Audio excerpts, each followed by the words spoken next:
নমস্কাৰ ৰাইজ মই এষ্ট্ৰলজাৰ পলাশ চেতিয়া আজি আপোনালোকৰ ওচৰত এটা গুৰুত্বপূৰ্ণ ভিডিঅ' লৈ আনিছোঁ এই ভিডিঅ'টোৰ দ্বাৰা মই আপোনালোকক আজি কিছুমান কথা ক'ম কিন্তু ভিডিঅ'টো আৰম্ভ কৰাৰ আগতে মই আপোনালোকক এটা কথা ক'ব বিচাৰিছোঁ যে এই ভিডিঅ'টোৰ দ্বাৰা কোনো এজন মই বিশেষ ব্যক্তি বা বিশেষ অৰ্গেনাইজেশ্যনক টাৰ্গেট কৰি বা উদ্দেশ্য কৰি বনোৱা নাই এই ভিডিঅ'টো হৈছে এটা জেনেৰেল এডুকেশ্যনেল ভিডিঅ' এটা জেনেৰেল এৱেৰনেছ মানে সমাজত বিয়পাবৰ কাৰণে কৰা ভিডিঅ' যাতে আমাৰ সমাজৰ সকলো মানুহ ভালকে থাকে কোনো মানুহ যাতে কাৰো চক্ৰান্তৰ বলি নহয় সেই উদ্দেশ্যে মই ভিডিঅ'টো বনাইছো আমাৰ সমাজত বহুত ভাল ভাল জ্যোতিষী আছে বহুত ভাল ভাল পণ্ডিত আছে তেওঁলোকে বহুত ভাল কাম কৰিছে কিন্তু তাৰ মাজত এনে কিছুমান পণ্ডিত বা জ্যোতিষী আছে যাৰ মনটো ইমান ঠিক নহয় তেওঁলোকৰ ধান্দা হৈছে মানুহক ঠগি পেলাই মানে টকা পইচা মানে অৰ্জন কৰা আৰু তাৰ কাৰণে তেওঁলোকে মানুহক মূৰ্খ বনাবলৈ বা মেনিপুলেট কৰিবলৈ কুণ্ঠাবোধ নকৰে এতিয়া এই যে মানুহবিলাকক যে মেনিপুলেট কৰে বা মূৰ্খ বনায় এই ক্ষেত্ৰত মোতকৈ আৰু ভালকে তাৰমানে উপদেশ দিয়া মানুহ আন নোলাব কাৰণ মই নিজে এজন এষ্ট্ৰলজাৰ মোৰ 25 বছৰ ধৰি জন্ম পত্ৰিকা হাতৰ ৰেখা নিউমাৰলজি ইত্যাদি চোৱাৰ অভিজ্ঞতা আছে সো মই ভালকে জানো যে এজন এষ্ট্ৰলজাৰে যদি মেনিপুলেট কৰিব বিচাৰে কেনেকৈ মানুহক মেনিপুলেট কৰিব পাৰে বা কেনেকৈ মানুহক বুৰ্বক বনাব পাৰে এতিয়া মই আপোনালোকৰ কথাখিনি কম আপোনালোকে ভালকে শুনি ল'ব ধৰি ললো আপুনি আপোনাৰ জন্ম পত্ৰিকাখন এজন ভাল এষ্ট্ৰলজাৰৰ ওচৰত দেখাবলৈ গ'ল এষ্ট্ৰলজাৰজনে আপোনাৰ জন্ম পত্ৰিকাখন চাই পেলাই ক'লে যে আপোনাৰ জন্ম পত্ৰিকাখনত মানে বৃহস্পতি আৰু শনি এই দুটা গ্ৰহ বেয়া হৈ আছে বৃহস্পতি ভাল কৰিবৰ কাৰণে তেখেতে আপোনাক এটা ভাল পুখৰাজ ৰত্ন দিলে আৰু মানে শনি গ্ৰহটো ভাল কৰিবৰ কাৰণে এটা নীলম ৰত্ন সাজেষ্ট কৰিলে এটা কথাটো হল কি হয় বৃহস্পতিৰ কাৰণে যে পুখৰাজ ৰত্নটো দিলে পুখৰাজৰ এটা হাই কোৱালিটি যেটো ৰত্ন তাক কোৱা হয় নেচাৰেল পুখৰাজ সেই ৰত্নটো বহুত দাম মানে more than 30-40,000 rupees হ'ব ঠিক তেনেদৰে শনিৰ যেটো নীলম ৰত্ন সেই নীলম ৰত্ন যদি আপুনি ভাল কোৱালিটি পিনে হেটো তাৰমানে 30-40,000 হ'ব এতিয়া আপুনি যদি সেই জ্যোতিষীজনৰ কথা মতে দুটা ৰত্ন যদি ধাৰণ কৰিবলৈ হয় বনাই মেলি মানে আপোনাৰ 80-90,000 পৰি যাব এটা মোৰ প্ৰশ্ন হৈছে এজন সাধাৰণ মানুহে নিজৰ দুটা গ্ৰহ ভাল কৰিবৰ কাৰণে প্ৰায় 1 লাখ টকা খৰচ কৰিব নেকি এটো কেনেকুৱা ধৰণৰ কথা হল আমাৰ জ্যোতিষ শাস্ত্ৰখন ইমানেই অকামিলানে যে এজন সাধাৰণ মানুহে নিজৰ ভাগ্যখন ঠিক কৰিবৰ কাৰণে মানে কমসে কম 80-90,000 টকা খৰচ কৰিব লাগে জ্যোতিষ শাস্ত্ৰখন ইমানেই বেয়া নে জ্যোতিষ শাস্ত্ৰ বেয়া নহয় জ্যোতিষ শাস্ত্ৰখন অত্যন্ত পবিত্ৰ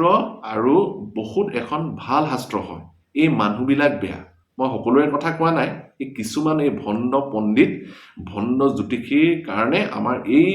মানে জ্যোতিষ শাস্ত্ৰ তথা ভাল ভাল জ্যোতিষী বিলাকৰ বদনাম হৈছে মই আপোনালোকক এটা কথা কৈছো ধৰি ললো আপোনাৰ বৃহস্পতি গ্ৰহটো বেয়া বা শনি গ্ৰহটো বেয়া আপুনি বৃহস্পতিৰ কাৰণে যে দামী পুখৰাজ ৰত্ন ধাৰণ কৰিব লাগে তাৰ তেনেকুৱা কথা নহয় আপুনি পুখৰাজৰ অল্টাৰনেটিভ এটা ষ্টন আছে যেটো মানে পুখৰাজৰ হলনি পিনিব পাৰি তাক কোৱা হয় গোল্ডেন টপাস হালধীয়া কালাৰৰ এটা ষ্টন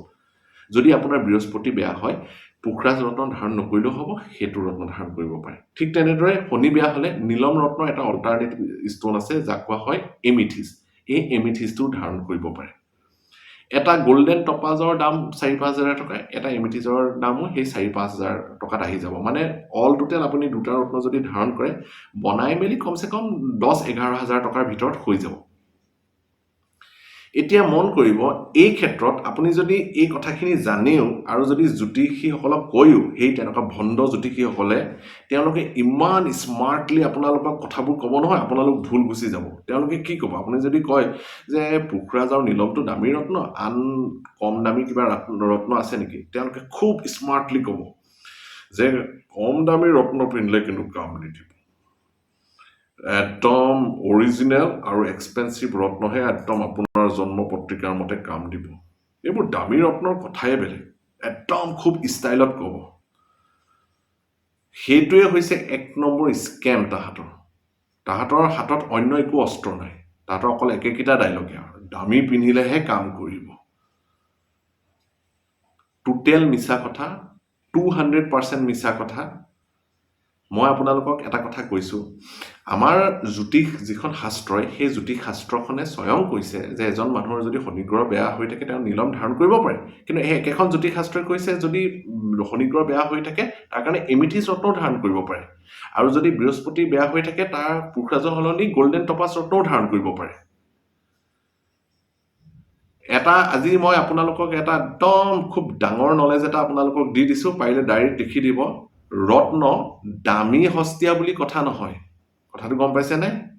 দামী পাথৰ পিন্ধিব লাগিব নে হস্তীয়া পাথৰ পিন্ধিব লাগিব, এই কুৱেশ্যনটো যদি আপোনালোকৰ মনত আছে মই এতিয়াই ক্লিয়াৰ কৰি দিছোঁ। দামী হস্তীয়া বুলি কেছ নাই। ইম্পৰ্টেণ্ট কথাটো হৈছে সেই ৰত্নটো অৰিজিনেল হ'ব লাগিব,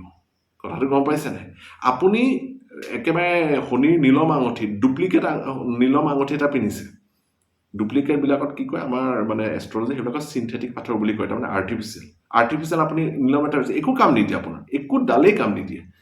কিন্তু আপুনি এটা অৰিজিনেল, একদম মানে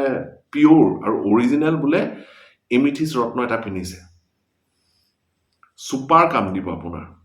ঠিক তেনেদৰে আপুনি বোলে একদম পুখৰাজৰ সলনি একদম পিয়'ৰ আৰু অৰিজিনেল গল্ডেন টপাজ ৰত্ন পিন্ধিলে 110% কাম দিব তাৰমানে। ইয়াৰ অৰ্থ এইটো নহয় যে দামী পাথৰ বেয়া, সস্তীয়া পাথৰ ভাল, মই সেইটো কথা কোৱা নাই। দামী পাথৰ ভাল হয়েই, এটা যদি আপুনি দামী আৰু অৰিজিনেল মানে পাথৰ পিন্ধিব পাৰে সেইটো খুবেই ভাল, সেইটো আটাইতকৈ ভাল। কিন্তু মোৰ প্ৰশ্ন হৈছে যিসকল মানুহে তাৰমানে ধৰক এফৰ্ড কৰিব নোৱাৰে, যাৰ আৰ্থিক অৱস্থাটো ভাল নহয়, তেওঁলোকে পুখৰাজ বা নীলম পিন্ধাৰ কোনো যুক্তি নাই। তেওঁলোকে ভাল কোৱালিটিৰ গল্ডেন টপাজ আৰু এমিথিছ ৰত্ন ধাৰণ কৰক। যদি এজন মানুহে পুখৰাজ যদি পিন্ধিবলৈ বিচাৰে, পুখৰাজটো যিহেতু পাৱাৰফুল ৰত্ন, সেইটো কাৰণে 5 কেৰেট টু 6 কেৰেট পিন্ধিব পাৰে। কেৰেট মানে আমি ষ্ট'নবিলাক তাৰমানে কেৰেট ইউনিট হিচাপে জোখোঁ হা। 5 কেৰেট টু 6 কেৰেট পিন্ধিব পাৰে। আৰু যদি এজন মানুহে ভাবে যে মোৰ হাতত বেছি পইচা নাই, গল্ডেন টপাজটো যিহেতু অল্টাৰনেটিভ ষ্ট'ন ইমান পাৱাৰফুল নহয়, তেওঁ মানে কি হয় 8-9 কেৰেটৰ পিন্ধিব পাৰে। এমিথিছটোৰ ক্ষেত্ৰতে একেটা কথা, 8-9 কেৰেটৰ এমিথিছ শনিৰ কাৰণে পিন্ধিব পাৰে। আৰু নীলমটো যদি পিন্ধে, নীলম যিহেতু বহুত পাৱাৰফুল ৰত্ন, 4 to 5 কেৰেট পিন্ধিব পাৰে। কথা হৈছে ইমানেই। কিন্তু সেই ভণ্ড জ্যোতিষী বা এষ্ট্ৰলজাৰসকলে এই সস্তীয়া বা অল্টাৰনেটিভ ষ্ট'নবিলাকৰ কথা এইটো কাৰণেই নকয়, কাৰণ তেতিয়াহে সেই পইচাটো আহিব। 10-12 হাজাৰ টকা পালে তেওঁলোকে ডাঙৰ ডাঙৰ ঘৰ কেনেকৈ বনাব, দামী দামী গাড়ী কেনেকৈ কিনিব? লাখ টকা পালেহে তেওঁলোকৰ পকেটটো গৰম হ'ব, পেটটো তেতিয়াহে তাহাঁতৰ ভৰিব। চ' এনেকুৱা ধৰণৰ কাৰবাৰবোৰ আমাৰ সমাজত চলি আছে। সেইটো কাৰণে মই আপোনালোকক এই কথাটোৰ ওপৰত জ্ঞান দিবৰ কাৰণে আচলতে এই ভিডিঅ'টো মই মানে বনালোঁ।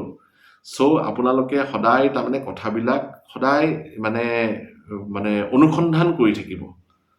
ভাল ভাল মানুহৰ ভিডিঅ'বোৰ চাব। অকল মোৰ ভিডিঅ'ই যে চাব লাগিব কথা নহয়, আনৰো চাব পাৰে। কিন্তু মই মোৰ ভিডিঅ'খিনিত একদম পুৰা যিবিলাক ইনফৰমেশ্যন আপোনালোকে জনা উচিত, একেবাৰে ডিক্টো ইনফৰমেশ্যন সপ্তাহটোত দুটাকৈ ভিডিঅ' বনাই আপোনালোকক দি থাকিম, খালি আপোনালোকে ভিডিঅ'বোৰ চাই থাকিব। ব্যক্তিগতভাৱে যদি নিজৰ জন্ম পত্ৰিকা এখনত কনচাল্ট কৰিব বিচাৰিছে, তলত দিয়া নম্বৰটো যোগাযোগ কৰিব পাৰে। এটা সামান্য ফিজ লোৱা হয় আৰু মই টেলিফোনতে কনচাল্ট কৰি দিওঁ। চ' আজিলৈ মানে আহিছোঁ, ভিডিঅ'টো ইমানতে সমাপ্ত কৰিছোঁ। আশা কৰোঁ আপোনালোক সকলোৱে ভালে থাকিব। নমস্কাৰ।